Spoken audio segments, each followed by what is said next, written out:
Bienvenue sur le podcast Restez pas plantés là. Deuxième saison et toujours le même objectif, voyager dans le monde du végétal à travers les sciences. Lucia, tu es doctorante interdisciplinaire à l'interface entre la biologie et la géographie et tu t'intéresses aux questions de la perception de la sensibilité des plantes. Delphine, tu es ingénieure en biologie végétale, docteur en biologie cellulaire et tu es passionnée par les sciences et les plantes. Toujours les mêmes et toujours aussi enthousiastes à l'idée de vous donner un autre regard sur les plantes. Et cela à travers l'interview de chercheuses et chercheurs qui s'attellent petit à petit à éclaircir leur zone d'ombre. Mais aussi en vous concoctant des épisodes à la hauteur de leur extraordinaire diversité. Bonne écoute!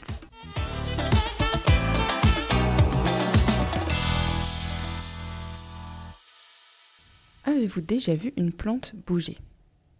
Pensez-vous qu'elles en sont capables ? Et si oui, comment ? Bonjour Lucia. Bonjour Delphine. Et bonjour à toutes et tous. Bienvenue dans cet épisode où nous allons faire un arrêt sur image et s'intéresser au mouvement des plantes. Un arrêt sur image ou plutôt une accélération en vidéo. Nous allons voir que même si s'intéresser au mouvement chez les plantes paraît d'un premier abord plutôt contre-intuitif, c'est une étude qui en tout cas a démarré depuis des années et qui est source de nombreuses découvertes. Puisque dans notre inconscient, les plantes ne bougent pas, ont tendance à être immobiles, car il est vrai qu'avec notre perception, à nos yeux, d'humains, il est impossible, à part quelques exceptions, d'observer des mouvements chez les plantes. C'est là que ça devient vraiment intéressant de s'arrêter. Pourquoi pas faire un pas de côté et regarder ce qu'il en est vraiment de cette mobilité végétale. Nous allons voir au long de cet épisode que le mouvement, en tout cas la perception que nous en avons, ne tient qu'à une chose, l'échelle de temps.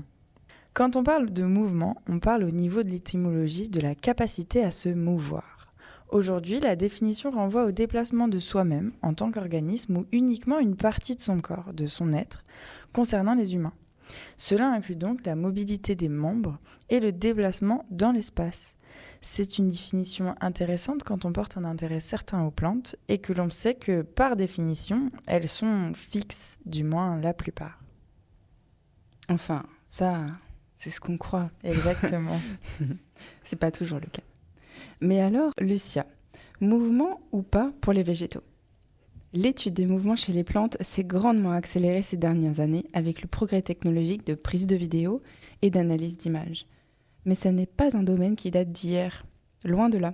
L'un des premiers à s'intéresser aux mouvements chez les plantes fut Charles Darwin, toujours le même, qui publie avec son fils Francis Darwin en 1896 un livre nommé « La puissance du mouvement des plantes ». Rien que ça. Dans ce livre, père et fils étudient les mouvements des tiges et des feuilles de haricots grâce à un dispositif ingénieux. Par la suite, avec les progrès technologiques, les études des mouvements des plantes ont explosé et de plus en plus de scientifiques se sont penchés sur la question. Aujourd'hui, cette étude des mouvements des plantes est faite par un ensemble de disciplines qui se complètent, dont les biologistes, les physiciens, les mathématiciens, mais également les bioinformaticiens. Et cela nous promet de bien belles découvertes à venir, car oui, les plantes bougent et se même constamment. Ces études finalement montrent l'intérêt à ce qui peut être, une fois de plus, invisible à nos yeux, à notre échelle, sans outils. Nous allons donc d'abord nous intéresser au mouvement chez les plantes comme étant la capacité d'une ou plusieurs parties de la plante à se mouvoir. On pourrait classer les mouvements des plantes en 3 catégories, en fonction de leur durée. Donc déjà, on a des mouvements qui sont plutôt rapides, de l'ordre de la seconde ou un petit peu moins. Et ça, c'est des mouvements qu'on peut voir à l'œil nu.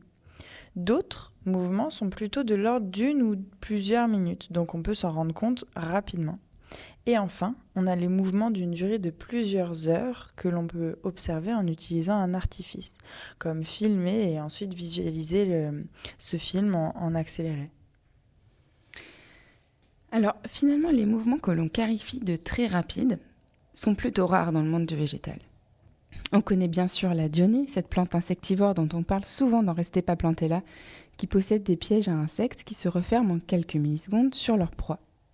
On a déjà abordé également le Mimosa pudica dans d'autres épisodes, dont celui sur la capacité des plantes à être anesthésiées, qui est une plante aussi appelée la sensitive, qui a les feuilles qui se replient quand on les touche.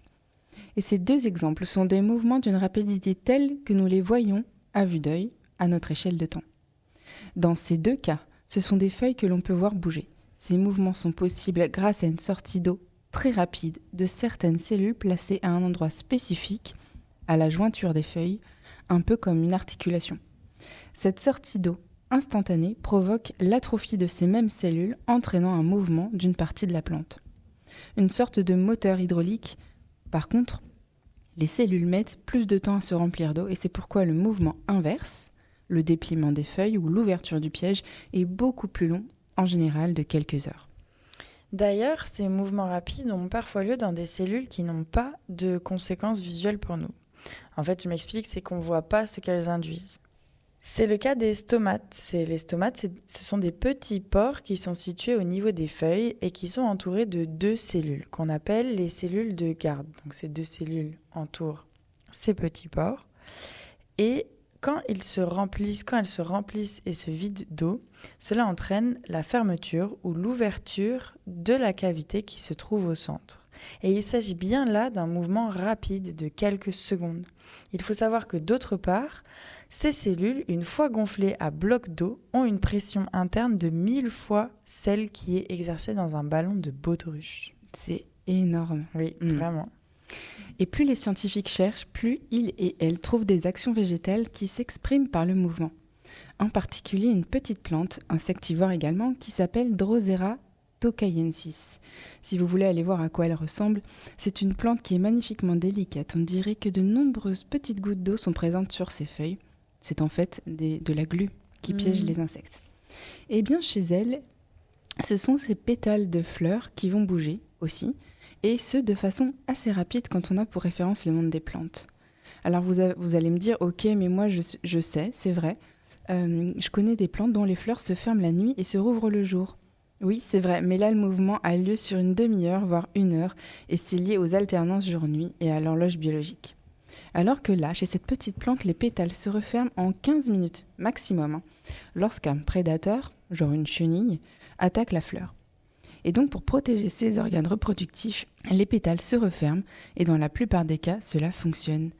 Parce qu'en fait, si tu colles les pétales les uns entre les autres, donc tu les empêches de bouger, la chenille rentre à l'intérieur, mange l'ovaire et c'est fini, il n'y a plus d'organes de reproduction de la fleur. Oui. Donc en fait, ça protège réellement cette partie-là de la fleur. D'accord. Pas folle la fleur. Ah oui, ça.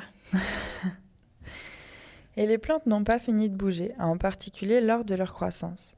Vous avez peut-être déjà vu des vidéos accélérées de tiges de haricots qui poussent ou même de lianes. On voit nettement sur les images la tige faire des cercles ou des mouvements qui ressemblent à ceux d'un serpent. Eh bien, ces mouvements, qui sont visibles seulement en accéléré, ont plutôt lieu sur des échelles de plusieurs heures et sont possibles grâce à des croissances ou élongation cellulaire dissymétrique, provoquant ainsi des courbes vers un côté ou l'autre. Finalement, les cellules s'élargissent de façon non symétrique, c'est ça qui entraîne ces courbures. C'est également ce qu'on peut observer chez les plantes qui cherchent la lumière et qui se courbent vers la fenêtre, par exemple. Elles ont bougé pour se diriger vers la lumière. On voit ici l'intérêt de ces mouvements lents. Il s'agit d'explorer son environnement ou se diriger vers ce dont la plante a besoin, ou à l'inverse, ce qu'elle cherche à éviter. Il faut savoir que ces mouvements médiés par la croissance de la plante ont également lieu dans les racines qui, cela a été montré, peuvent se diriger vers une source sonore, par exemple. Justement, le haricot a aussi ses feuilles qui bougent. Elles bougent vers le bas la nuit, puis se redressent la journée, favorisant ainsi la photosynthèse par exposition des feuilles au soleil. Ces mouvements portent le nom de nasty et durent généralement plusieurs heures. Ils sont tout de même médiés par des cellules qui se trouvent à la base du pétiole de la feuille, la tige qui part de celle-ci. C'est la même structure que celle dont on vous parlait pour les mouvements rapides juste avant, pour le Mimosa pudica par exemple. On appelle cela un pulvinus. Vous avez peut-être également en tête le tournesol, dont on dit qu'il suit le soleil, d'où son nom. Eh bien, c'est le même processus de croissance qui a lieu pour cette inflorescence au stade de floraison. En effet, les jeunes capitules floraux du tournesol doivent se trouver à l'est au lever du soleil, car ils attirent les insectes pollinisateurs de cette manière. Au cours de la journée, le côté est du pédoncule floral, donc au-dessous, s'allonge, ce qui amène ainsi le capitule à l'ouest.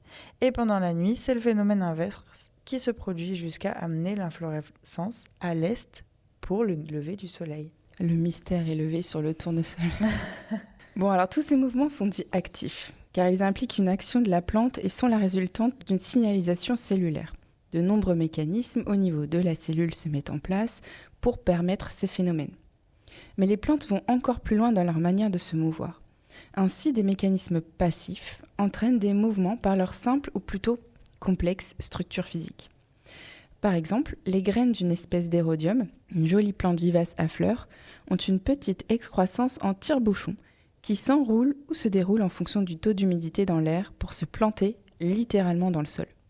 Grâce à cette petite excroissance, les graines s'insèrent et assurent donc la pérennité de l'espèce. D'ailleurs, ce phénomène a été une source d'inspiration pour des scientifiques qui ont ajouté cette excroissance en tire-bouchon de façon artificielle à d'autres graines et ont ensuite largué ces graines pour qu'elles couvrent un maximum de surface. Cette expérience, dont je vous ai fait part, a été utilisée pour aider à la reforestation dans des sites difficiles d'accès. Un autre mouvement intéressant, et que nous pouvons voir dans nos vies de tous les jours, sont les mouvements des pommes de pin. Par exemple, alternant entre ouverture et fermeture, elle peut disperser ses précieuses graines au moment opportun. Effectivement, ces écailles composées de plusieurs couches de tissu incluent une couche hydrophobe qui repousse l'eau, permettant ce mouvement en fonction de l'humidité ambiante. Lorsqu'elle est exposée à l'eau, l'une de ces couches se dilate, se gonflant d'eau, tandis que l'autre reste stable. Cette différence de comportement provoque une courbure de ces écailles, les faisant basculer et s'ouvrir ou se fermer.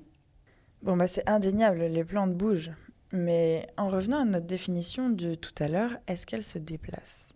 Puisque le propre des plantes, c'est d'être fixées à un seul endroit, mais peut-être pas toujours, ni même pas tant que ça. D'abord, si l'on considère une microalgue verte, elle a des flagelles, c'est un peu comme des spermatozoïdes, qui lui permettent de se déplacer. Donc ce végétal marin se déplace à proprement parler dans l'eau. Aussi, si on considère les graines comme les descendances des plantes, elles sont dispersées par le vent, les marées, les animaux, à des kilomètres de la plante mère parfois. Donc de ce point de vue, on peut considérer qu'elles se déplacent. Et oui, à une autre échelle effectivement que ce qu'on peut imaginer nous. Il faut juste, comme tu disais, faire un petit pas de côté. Exactement. Enfin, quand on prend en considération le fait que les plantes sont capables de générer un nouvel individu clonal grâce à la reproduction végétative, on parle bien du même individu, identique en tout point de vue, ADN compris.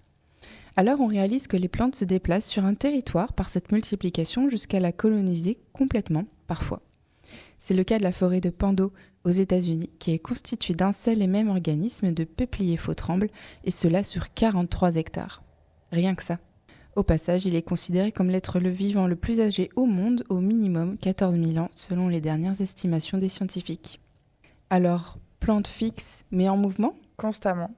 Oui, les plantes, bien que souvent perçues comme immobiles, sont en réalité en mouvement constant, mais à des échelles de temps et d'espace qui échappent souvent à notre perception. Ce mouvement est une réponse active aux événements externes comme la lumière, l'humidité, la gravité ou encore les variations de température. En les observant attentivement, on peut voir que les plantes agissent sur leur environnement, tout en s'y adaptant. C'est la fin de cet épisode passionnant. On espère que vous avez passé un bon moment avec nous. On vous donne rendez-vous pour le prochain épisode et en attendant, restez pas plantés là.